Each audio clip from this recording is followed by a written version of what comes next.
السلام علیکم دوستو، ویتنام کے شہر ہنوئی سے یہ میرا آج آپ کے سامنے پہلا ولاگ ہے اور آج کے دن کے حوالے سے ہم معیشت پر بات کریں گے۔ پاکستان کے اندر معیشت کے نام پر جو ہیجان خیزی ہونے جا رہی ہے اس حوالے سے بھی بات کریں گے اور نیومرولوجیکل کیلکولیشنز کو بھی یہاں پر یوٹیلائز کریں گے، ٹائم اینڈ سپیس تھیوری کو بھی یہاں پر یوٹیلائز کریں گے۔ میں آپ کو مئی کے مہینے سے متواتر پریڈکشنز کر کے بتا رہا ہوں کہ پاکستان کے اندر معیشت بھی ایک بہت بڑا فیکٹر ثابت ہونے والا ہے آنے والے دنوں کے اندر۔ سسٹم کو چینج کرنے کے حوالے سے، ایک نئے پولیٹیکل کلچر کو انسٹال کرنے کے حوالے سے، یا ہماری فورن پالیسی کے اندر 180 ڈگری کا شفٹ لانے کے حوالے سے۔ اور اس کے ساتھ ساتھ اب آپ خود بھی دیکھ لیں کہ جہاں مختلف ٹی وی چینلز کا قبلہ آپ کو پاکستان کے اندر بالکل تبدیل ہوتا ہوا نظر آ رہا ہے، وہیں پر کہیں نہ کہیں اکونومسٹ، مختلف قسم کے معیشت دان بھی آپ کو ٹی وی چینلز پر بیٹھے ہوئے اپنی رائے کا اظہار کرتے ہوئے نظر آ رہے ہیں۔ کل ہی کی اگر بات کریں تو احسن ظفر ایک بڑے مشہور اکونومسٹ ہیں، ان کا ایک جسٹیفائڈ نکتہ جو میں نے ٹی وی چینل پر سنا اور مجھے بہت زیادہ وہ اچھا بھی لگا، میری خواہش ہے کہ وہ آپ کے سامنے شیئر بھی کروں۔ اور انہوں نے کل یہ اپنے ٹی وی چینل میں، اپنے پروگرام میں وہ یہ بتا رہے تھے، اگر کسی ملک کا قرضہ اس کے جی ڈی پی کا 50% ہو جائے تو وہ ملک کولیپس کر جاتا ہے، ڈیفالٹ کر جاتا ہے، لیکن اگر کسی ملک کا قرضہ اس کے جی ڈی پی کا 70% ہو تو وہاں کی معیشت کا پھر کیا حال ہوگا۔ آپ کو یاد ہوگا کہ مئی کے مہینے میں مظہر برلاس صاحب کے ساتھ بھی میں نے ایک ولاگ کیا تھا اور میں نے تب بھی آپ کو کہا تھا کہ بجٹ کے بعد آپ کو پاکستان کی معیشت کے حوالے سے جو خبریں چلتی ہوئی نظر آئیں گی، اس حوالے سے آپ کو پاکستان کی سیاست میں بہت زیادہ ہیجان خیزی نظر آئے گی۔ اور اب اس وقت یہ عالم ہے کہ اگر ہم جولائی کے مہینے کے مڈ کی بات کریں تو اس وقت ریاست پر سے عام آدمی کا اعتبار بہت زیادہ اٹھ چکا ہے۔ کل بھی مجھے 5-6 لوگوں کی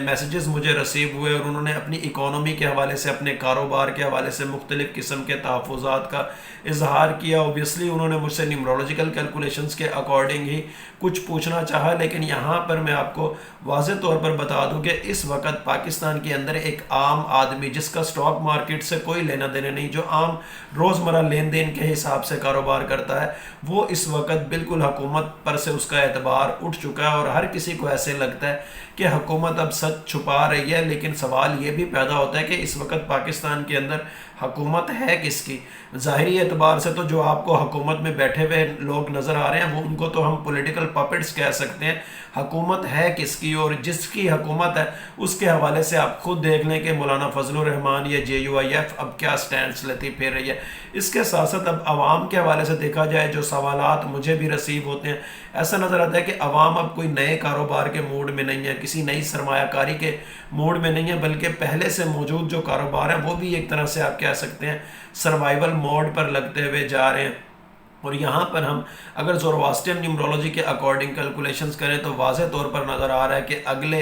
30 دنوں کے اندر یا 1 سے 1.5 مہینے کے اندر بجلی کے یا خاص طور پر ایندھن کے جو ریٹس ہیں، پیٹرول ڈیزل وغیرہ کے، مٹی کے تیل کے جو ریٹ ہیں، وہ آنے والے دنوں میں بہت تیزی سے بڑھنے جا رہے ہیں اور اتنی تیزی سے بڑھیں گے کہ قوت خرید بھی عوام کی بہت زیادہ کم ہو جائے گی۔ اس کے ساتھ ساتھ ایسا نظر آتا ہے کہ اسی 1 سے 1.5 مہینے کے دوران ٹیکس وصولی کے حوالے سے حکومت کچھ ایسے لاہے عمل اختیار کرتی ہوئی نظر آئے گی جس کو ہم کہہ سکتے ہیں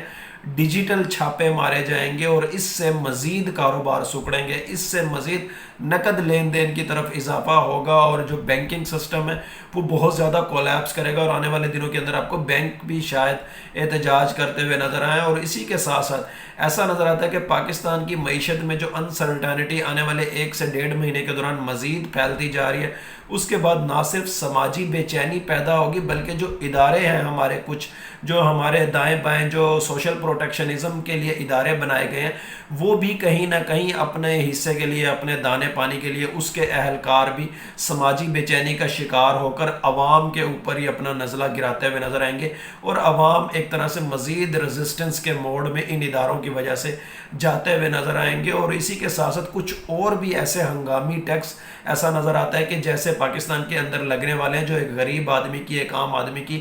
کمر توڑ دیں گے، اور جو ہم ایک ٹرم ایک عرصے سے استعمال کر رہے ہیں، ان گروپ ٹسل، یا کسی کے یار دوست اس کے خلاف ہو جائیں، کوئی دائیں بائیں آگے پیچھے کسی کے بھی یار دوست اس کے خلاف ہو سکتے ہیں. اس قسم کی جو پولیٹیکل سائیکالوجی کے اندر جو ٹرم یوز ہوتی ہے ان گروپ ٹسل، اس کا چانس جو بہت زیادہ بڑھتا ہوا نظر آ رہا ہے. اس کے اندر کہیں نہ کہیں اکانومی کی سچویشن، معیشت کی سچویشن بہت زیادہ واضح طور پر نظر آ رہی ہے. اور دوسری جانب اس وقت جہاں میں ویتنام میں ہوں، کل بھی مجھے کچھ لوگوں نے میسج کیے کہ وہاں کی اکانومی کے حوالے سے بتائیں، پاکستان کے لوگ وہاں اگر جائیں تو وہاں کیا کر سکتے ہیں. میں یہاں پر آپ کو پاکستان کی پالیٹکس کے سینیریو میں بتا دوں کہ ویتنام کے اندر پائیداری ہے، ویتنام کے اندر سسٹینیبلٹی ہے، ویتنام کے اندر ایک کنسسٹنسی ہے، لیکن یہاں پر آپ کو کہیں بھی سیاسی شور سنائی نہیں دے گا، سیاسی افراتفری، سیاسی تقسیم سنائی نہیں دے گی. یہاں پر ہر ہنرمند کی قدر ہے، چاہے آپ سافٹ ویئر انجینئر ہیں، کوئی بھی آپ کے پاس ہنر ہے، انجینئر ہے، کنسٹرکشن ہے، کوئی ہاتھ پاؤں ہلانا جانتے ہیں، کوئی بھی کام آپ کر سکتے ہیں، یہاں پر آپ کی قدر ہے. لیکن یہاں پر وہ لوگ سروائیو نہیں کر سکتے جو پولیٹیکل ڈویژن کا شکار ہیں، جو سیاسی تقسیم کے شور میں رہنا چاہتے ہیں. یہاں پر حقیقت میں اگر کوئی لوگ رہ سکتے ہیں تو وہ صرف اور صرف وہ جو سوشل ایکٹیویزم کی بنیاد پر جیتے ہیں یا سوشل ایکٹیویزم پر بیلیو کرتے ہیں. اور میں آپ کو ہمیشہ کہتا ہوں کہ آنے والے دنوں میں پاکستان کے اندر بھی آپ کو پولیٹیکل پارٹیز انڈرمائن ہوتی ہوئی دکھائی دیں گی اور ان کی جگہ سوشل ایکٹیویزم پر مبنی جماعتیں جگہ لیتی ہوئی دکھائی دیں گی. یہاں پر ویتنام کے اندر ہر وہ بندہ سروائیو کر سکتا ہے، ہر وہ پاکستانی سروائیو کر سکتا ہے جو کامرس سے ریلیٹڈ کوئی بھی فیلڈ ایڈاپٹ کرنا جانتا ہے، ٹورزم سے ریلیٹڈ کوئی بھی فیلڈ ایڈاپٹ کرنا جانتا ہے. اور اس کے ساتھ ساتھ آپ کو یہ بھی بتا دوں کہ ویتنام کے اندر جتنی بھی امپورٹس ہیں وہ 30% پاکستان سے آتی ہیں. اور یہاں پر حلال فوڈ کا بہت زیادہ بزنس ہے، ٹیکسٹائل کا بہت زیادہ بزنس ہے، اور زیادہ کیا کہتے ہیں جو کپڑا ہے وہ پاکستان سے ہی آتا ہے. اور یہاں پر اگر یہاں کی جو ویزا پالیسی پاکستانیوں کے لیے سخت کی گئی ہے تو اس میں پاکستان میں موجود جو کچھ ایجنٹ ہیں جنہوں نے لوگوں کو لالی پاپ دے کر اور انلیگل طریقے سے یہاں پر بھیجا، اس وجہ سے شاید کچھ لوگوں کو یہاں پر آنے میں مسائل ہو سکتے ہیں. لیکن اگلے 2 سے 3 سال میں ایسا نظر آتا ہے، بلکہ آپ کو یہ کہنا چاہیے کہ عمران خان کے ذائچے کے اندر جہاں اسلامک ورلڈ کی طرف ترقی نظر آتی ہے، وہیں ایسٹ ایشیا اور ساؤتھ ایسٹ ایشیا کی طرف بھی ان کی انکلائنیشن، ان کا رجحان نظر آتا ہے. اور اس زمن میں ویتنام کے حوالے سے بھی ایسا نظر آتا ہے کہ زندگی بخیر، زندگی بخیر، زندگی بخیر. اگر وہ اقتدار میں وہ آتے ہیں یا ان کی لیگیسی آتی ہے تو اس جانب بھی کوئی بہت بڑا شفٹ آ سکتا ہے. لیکن اب میں اس کو آپشن کے طور پہ یا پروبیبلٹی کے طور پر آپ کے سامنے بیان کر رہا ہوں. لوگ اس کو بھی فکس کر لیتے ہیں، فیوچر کبھی بھی فکس نہیں ہوتا، فیوچر ویریبل ہوتا ہے، فیوچر سٹیٹک کبھی بھی نہیں ہوتا. آپشنز کی بیس پر ہر چیز نظر آ رہی ہوتی ہے اور زندگی اور موت کا سبجیکٹ اللہ تعالیٰ کے پاس ہے. اگر عمران خان کی زندگی ہے تو آپ کو جہاں عمران خان کے دور اقتدار میں افریقہ کی جانب انگیج افریقہ پالیسی نظر آئی تھی، اسی طرح آپ کو ساؤتھ ایسٹ ایشیا اور ایسٹ ایشیا کی جانب بھی عمران خان کی پالیسیز آنے والے دنوں میں نظر آئیں گی. اور میں وہ جو آپ کو اکثر کہتا ہوں کہ جس طرح عمران خان نے پرویز مشرف کو سپورٹ کیا تھا، وہی پرویز مشرف والی جو پالیسی ویتنام کے لیے تھی کہ Pakistan's vision for East Asia, جو پرویز مشرف نے 2004 میں شروع کیا تھا، وہی آپ کو ایک طرح سے عمران خان کی صورت میں ریسٹور ہوتا ہوا بھی نظر آئے گا، یا ان کی لیگیسی کی صورت میں ریسٹور ہوتا ہوا نظر آئے گا. بلکہ شاید یہ کہہ لینا چاہیے کہ ان گروپ ٹسل کی صورت میں جو ایک حقیقی ریولوشن جنریٹ ہونا ہے پاکستان کے اندر، حقیقی کلچرل ریولوشن کی بنیاد پر جو اصلاحات ہونی ہیں، ان میں بھی شاید کہیں آپ کو پرویز مشرف کا جو ایسٹ ایشیا کی جانب ویژن تھا وہ کہیں نہ کہیں ریسٹور ہوتا ہوا دکھائی دے. کیونکہ عمران خان کو تو 90% تک اصلاحات ہوئی ملنی ہے، اس کے بعد انہوں نے تو کہیں جا کے جسٹ 10% کے قریب اصلاحات کرنی ہے. اب کچھ لوگ یہ بھی سوال یہاں پر پوچھتے ہیں، کل ایک صاحب نے مجھ سے یہ سوال بھی پوچھا کہ ویتنام کے اندر تو سوشلزم ہے، وہاں پر لوگ اپنے کام سے کام رکھتے ہیں، وہاں پر معاشرے کی فلاح کے لیے تو کام کیے جاتے ہیں، لیکن کسی بھی قسم کی تقسیم کو ایکسیپٹ نہیں کیا جاتا. تو کیا پاکستان کے اندر بھی آنے والے دنوں کے اندر آپ سوشلزم کا نعرہ دیکھ سکتے ہیں؟ کیونکہ عمران خان نے ایک دفعہ کہا تھا کہ پاکستان کو بھی چائنا کے طرح کے پولیٹیکل سسٹم کی ضرورت ہے. اب یہاں پر اگر ہم نیومرولوجیکلی بات کریں، اسٹیٹ سائیکالوجی اور نیومرولوجی کو ایٹ اے ٹائم اگر یوٹیلائز کریں تو واضح طور پر نظر آتا ہے کہ پاکستان کے اندر پروٹیکشنزم بیسڈ مارکیٹ اکانومی کا کنسیپٹ تو شاید آپ کو دیکھنے کو نہ ملے، لیکن جو حالات پیدا ہو رہے ہیں جس کے باعث ان گروپ ٹسل بھی نظر آ رہی ہے، اور اس کے بعد ایسا نظر آتا ہے کہ ان گروپ ٹسل کے نتیجے میں کچھ مجبوریاں ایسی بن جائیں گی کہ جہاں پر آپ کو sudden shocking event, sudden shocking replacement کے بعد ریاست معیشت کے اوپر معاملات مزید سخت کرتی ہوئی نظر آئے گی، اور کہیں نہ کہیں یہاں پر آپ کو سٹیٹ کیپٹلزم ہی نظر آنا ہے۔ لیکن سٹیٹ کیپٹلزم کے اندر آپ کہہ سکتے ہیں کہ وہاں پر کسی قسم کا پروٹیکشنزم بھی شاید اپلائی ہو رہا ہو، اور اسی ضمن میں آپ کو یہ کہتا ہوں کہ وہ تمام تر پولیٹیکل پارٹیز جو پاکستان کے اکنامک سسٹم کو ڈکلائن کر رہی ہیں یا ڈکلائن کا سبب بن رہی ہیں، وہ آپ کو آنے والے دنوں کے اندر بالکل انڈرمائن ہوتی ہوئی دکھائی دیں گی۔ اور سوشل ایکٹیویزم چاہے وہ اداریاتی بنیاد پر ہوگا، چاہے وہ کچھ نئی سیاسی جماعتوں یا موجودہ سیاسی جماعتوں کی ری شفلنگ کی بنیاد پر ہوگا، آپ کو وہ اپلائی ہوتا ہوا دکھائی دے گا۔ رہی بات موجودہ پولیٹیکل پارٹیز کی، تو ایسا نظر آتا ہے کہ موجودہ پولیٹیکل پارٹیز ہوں یا موجودہ سیاسی کلچر ہو، وہ اگست کے مہینے تک بالکل ایک طرح سے آپ کہہ سکتے ہیں کہ غیر فعال ہوتا ہوا آپ کو نظر آئے گا۔ اگست کے مہینے سے آن ورڈ ایسا نظر آتا ہے کہ پاکستان کے اندر ٹیکنوکریسی کا دور شروع ہوتا ہوا نظر آئے گا۔ لیکن یہاں پر آپ کو ان لوگوں کے لیے بھی ایک بار پھر بتا دوں کہ وہ پاکستانی جو ویتنام آنا چاہتے ہیں، کیونکہ اگلے 1 سے 2 سال ابھی پاکستان کے اندر اکانومی اس طرح سے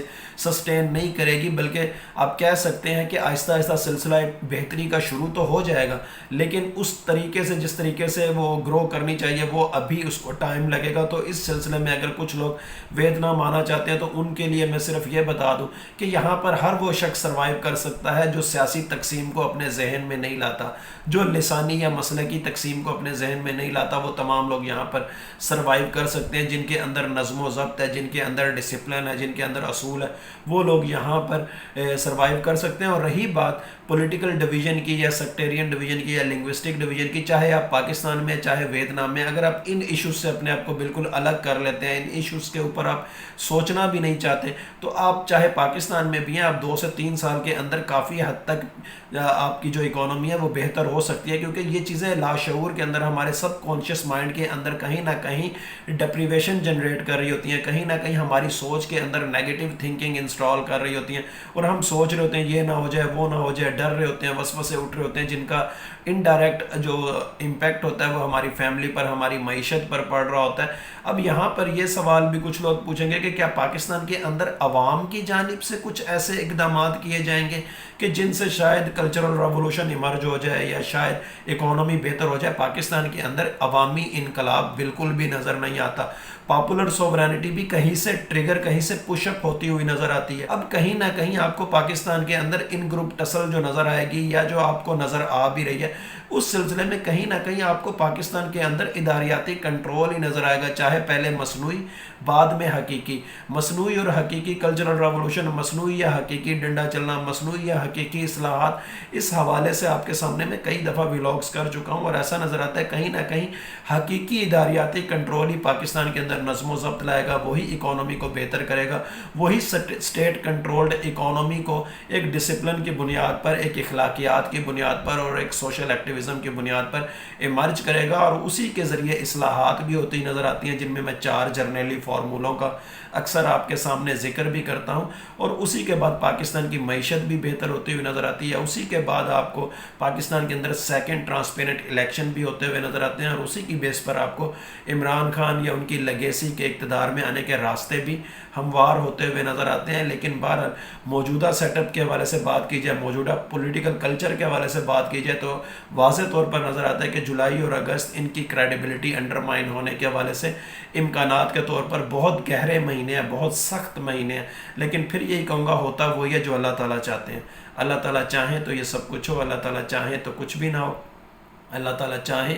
تو کچھ ہو اور کچھ نہ ہو۔ بلا شبہ غیب کا علم صرف اور صرف اللہ تعالیٰ کی ذات کو ہے۔ Thank you so much.